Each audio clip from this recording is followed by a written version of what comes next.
Welcome to on-campus housing at the University of New Hampshire. Wildcats love calling UNH home, and trust me, you will too. All undergraduate students live on campus for their first 2 years. With more than 20 different residence halls and 2 apartment complexes, the UNH campus is like the perfect small town made up of fun, different neighborhoods.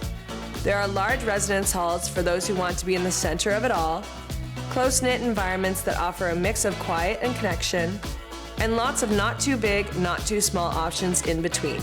All with built-in security features that contribute to our top 10 ranking for campus safety, and resource-conserving best practices that help make UNH a national leader on sustainability.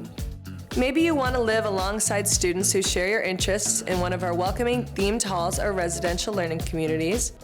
Maybe you want to be steps from your favorite coffee shop in downtown Durham, or able to leave your hall and get on a train to Boston in minutes. At UNH, you will find your place and make it your own, with lots of conveniences and easy access to resources to help you thrive. You'll also be surrounded by people who really care for you and each other. So go ahead and picture yourself here, where you'll try new things, become the new version of you, and build new connections, the kind that last a lifetime. I hope to see you on campus soon and officially say, welcome home, Wildcat.